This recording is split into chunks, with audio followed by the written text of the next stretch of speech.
بسم الله الرحمن الرحيم.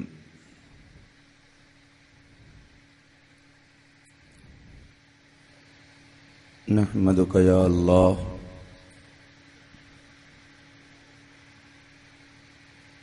ونصلي ونسلم عليك يا رسول الله. أما بعد،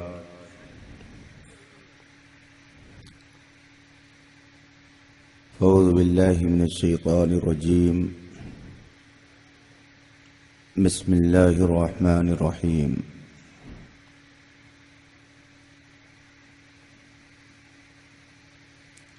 يا أيها الذين آمنوا اتقوا الله وكونوا مع الصادقين. صدق الله العظيم وصدق رسوله النبي الأمين الكريم،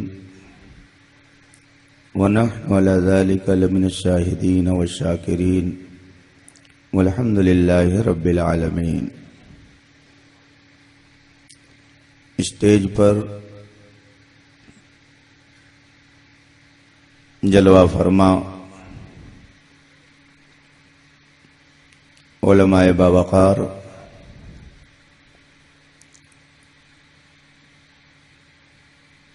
بالخصوص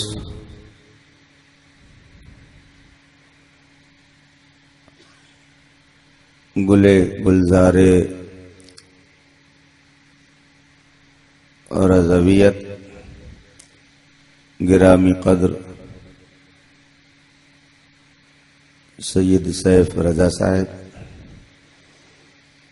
محب محترم حضرت مولانا و بالفضل اولانا محمد قاسم رضا صاحب، دیگر علماء کرام، حاضرین بزم، السلام علیکم ورحمۃ اللہ وبرکاتہ. وعلیکم السلام ورحمۃ اللہ وبرکاتہ. آج کا یہ نورانی اجلاس جس میں ہم اور آپ شرکت کی سعادت حاصل کیے ہوئے ہیں،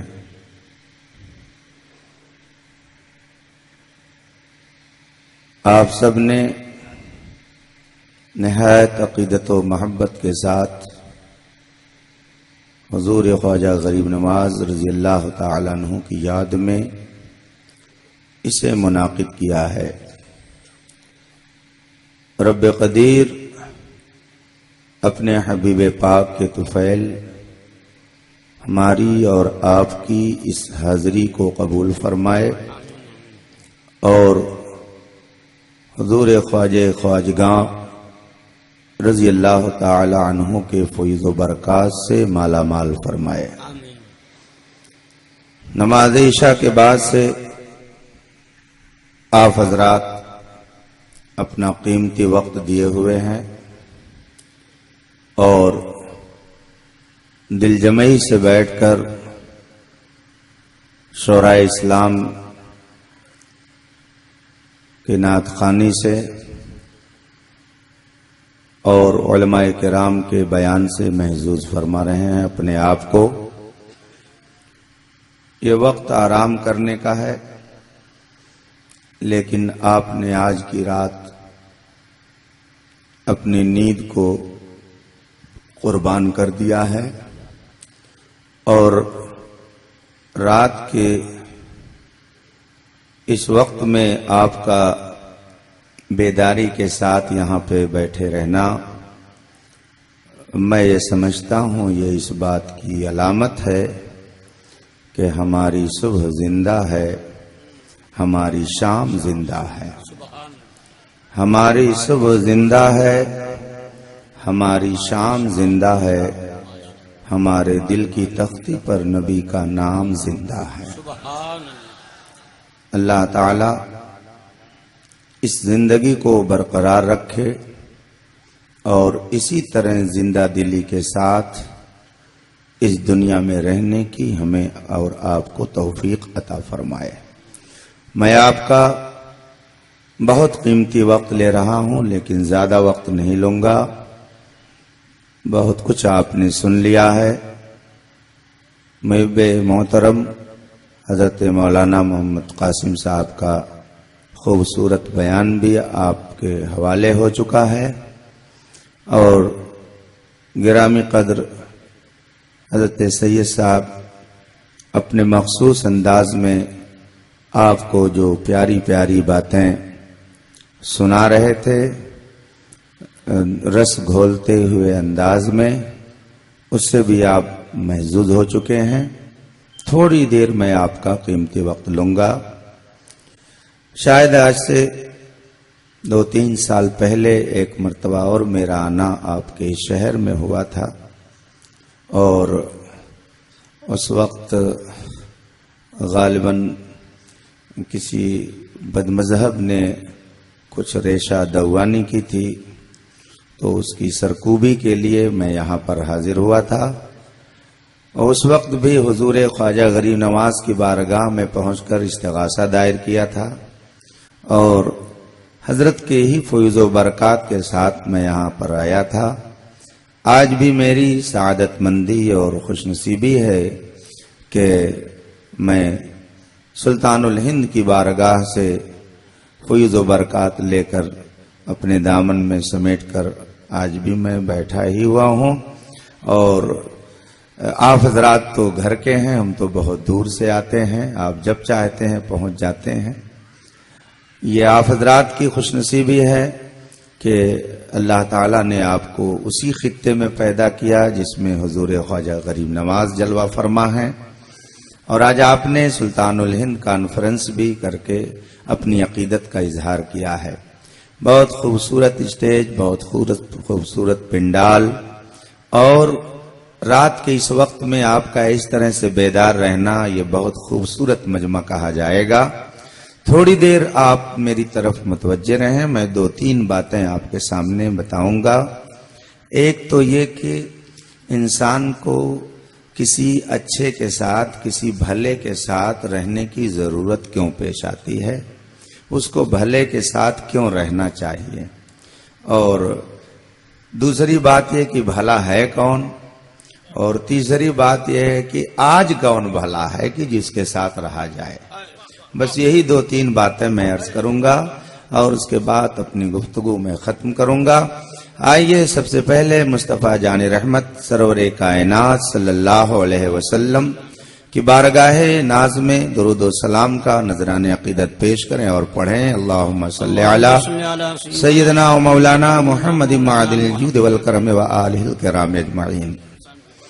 اللہ تعالیٰ کا بے پناہ کرم اور اس کا شکر و احسان ہے کہ اس نے ہمیں اور آپ کو انسان بنایا ہے، اور صرف انسان ہی نہیں بلکہ خوبصورت انسان بنایا ہے. خود آپ غور فرمائیے کہ اللہ تعالیٰ نے آپ کے لیے جو عضو جہاں پر سیٹ کر دیا ہے، اگر اس کے بجائے کہیں ادھر ادھر ہو جاتا تو انسان کیسا لگتا، آپ خود اس کا تصور کر سکتے ہیں. اللہ نے ہونٹ جہاں پہ رکھ دیا ہے، اگر یہ ہونٹ یہاں پر نہ ہوتا، نیچے ہو جاتا ٹھوڑی کے، تو انسان کیسا لگتا آپ خود سوچ سکتے ہیں. اسی طرح سے یہ ناک ہے، اللہ نے یہاں رکھی ہے، اگر یہ ناک گال پہ ہو جاتی انسان کیسا لگتا مجھے بتانے کی ضرورت نہیں ہے. آنکھ یہاں پہ اللہ نے سیٹ کر دی ہے، اگر ایک آنکھ یہاں ہوتی اور ایک آنکھ پیشانی پر ہوتی انسان کیسا لگتا یہ خود آپ تصور کر سکتے ہیں. اس کا کتنا بڑا کرم ہے کہ اس نے ہمیں اور آپ کو انسان بنایا اور خوبصورت انسان بنایا. یہ میں نہیں کہتا، قرآن فرماتا ہے، اللہ تعالیٰ کا ارشاد ہے وَالتِّينِ وَالزَّيْتُونِ وَطُورِ سِينِينَ وَهَذَا الْبَلَدِ الْأَمِينَ لَقَدْ خَلَقْنَا الْإِنسَانَ فِي أَحْسَنِ تَقْوِيمٍ. اللہ فرماتا ہے بے شک ہم نے انسان کو سب سے بہترین شکل و صورت میں پیدا فرمایا ہے.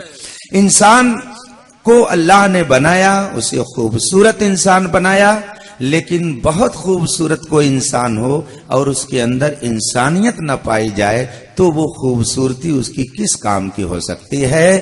اگر انسان ہو اس کے اندر انسانیت نہ ہو تو اس کا سارا ہنر رکھا رہ جائے گا، مگر سماج میں اسے کوئی قدر و قیمت نہیں مل سکتی ہے۔ انسان ہونا یہ اور بات ہے اور انسانیت والا ہونا یہ اور بات ہے، دونوں میں فرق ہوا کرتا ہے۔ انسان آج دنیا میں اربوں کی تعداد میں پائے جاتے ہیں، مگر انسانیت کتنے لوگوں میں ہے آپ خود اس کا اندازہ کر سکتے ہیں۔ آپ غور کیجئے کہ جو بلا وجہ قتل و غارت گری کا بازار گرم کرتا ہو، کیا اسے انسانیت والا کہا جا سکتا ہے؟ ہرگز نہیں۔ اسی طریقے سے اگر بیٹا اپنے باپ کو مارتا ہو، گالی دیتا ہو، تو اس کو سماج تو یہ کہے گا کہ یہ عجیب انسان ہے کہ اس کے اندر انسانیت نہیں پائی جاتی ہے۔ اگر بیٹی اپنی ماں کو گالی دیتی ہو تو سماج میں یہ کہا جائے گا کہ اس کے اندر سے انسانیت نکل چکی ہے، انسانیت نہیں پائی جاتی ہے۔ اسی طریقے سے اگر شاگرد اپنے استاذ کی شان میں گستاخی کرے، گالی گلوچ کرے، بدتمیزی کرے، تو لوگ کہیں گے کہ یہ انسان تو ہے مگر اس کے اندر انسانیت نہیں پائی جاتی ہے۔ اور اوپر چلیے کہ اگر کوئی مرید ہے اور اپنے پیر کی بغاوت کرے تو لوگ کہیں گے کہ یہ انسان تو ہے مگر اس کے اندر انسانیت نہیں پائی جاتی ہے۔ اسی طریقے سے اگر کوئی امتی ہے اور امتی ہو کر کے نبی کی شان میں توہین کرے تو وہ بظاہر انسان تو ہے مگر اس کے اندر انسانیت نہیں پائی جاتی ہے۔ اور اوپر تک چلے جائیے اسی طرح سے سمجھتے ہوئے کہ اگر کوئی بندہ ہے مگر اپنے رب کی عبادت کے بجائے کسی اور کی عبادت کرتا ہو تو بظاہر انسان تو ہے مگر وہ انسانیت سے خالی ہے۔ اس سے یہ بات سمجھ میں آ گئی کہ انسان ہونا اگرچہ کمال ہے مگر انسانیت والا ہونا یہ سب سے بڑا کمال ہے۔ اللہ کا کرم ہے کہ اس نے ہمیں اور آپ کو انسان بھی بنایا ہے اور انسانیت والا بھی بنایا ہے۔ ہم اپنے نبی کی شان میں گستاخی نہیں کرتے ہیں بلکہ ان کی بارگاہ میں اپنی محبتوں کا خراج پیش کرتے ہیں۔ ہم اولیاء کی شان میں بدتمیزی نہیں کرتے بلکہ ان کی بارگاہ میں محبتوں کا گلدستہ پیش کرتے ہیں۔ ہم اپنے اسلاف کے خلاف بغاوت نہیں کرتے بلکہ ان کی بارگاہ میں ہم محبت بھرے انداز میں جاتے ہیں۔ اس لیے ہمیں یہ کہنے میں فخر محسوس ہوتا ہے کہ اللہ نے ہمیں انسان بھی بنایا ہے اور ہمیں انسانیت کا سبق بھی عطا فرمایا ہے۔ یاد رکھیے اگر کوئی کسی مقدس سرزمین پر پیدا ہو گیا لیکن جس وجہ سے وہ سرزمین مقدس ہوئی ہے اگر اس ذات سے اس کا رشتہ مضبوط نہیں ہے تو وہاں پیدا ہونے سے کوئی فرق نہیں پڑتا ہے۔ مکے کے اندر ابو جہل پیدا ہوا،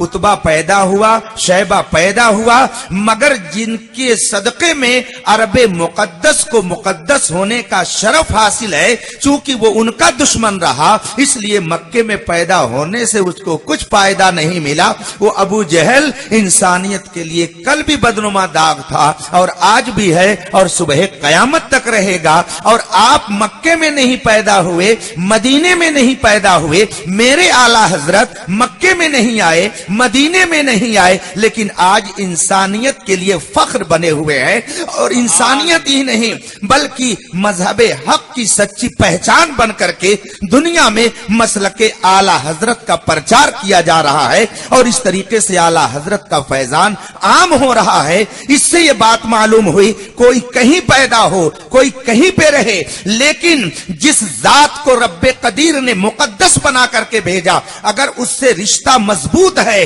تو آپ کے اندر شرافت اور تقدیس آئے گی، اور اگر اس ذات سے آپ کا رشتہ مضبوط نہیں ہے تو آپ کچھ اپنے طور پہ بنتے رہیے، سب کچھ ہو سکتے ہیں مگر انسانیت والے ہرگز نہیں ہو سکتے ہیں۔ یہ انسانیت ملے گی کہاں سے؟ کسی مارکیٹ میں نہیں ملے گی، کسی کالج اور یونیورسٹی میں نہیں ملے گی۔ یہ انسانیت اگر ملے گی تو مصطفیٰ جان رحمت کی بارگاہ میں ملے گی۔ انسانیت کا یہ سبق اگر ملے گا تو غوث اعظم کی بارگاہ میں ملے گا۔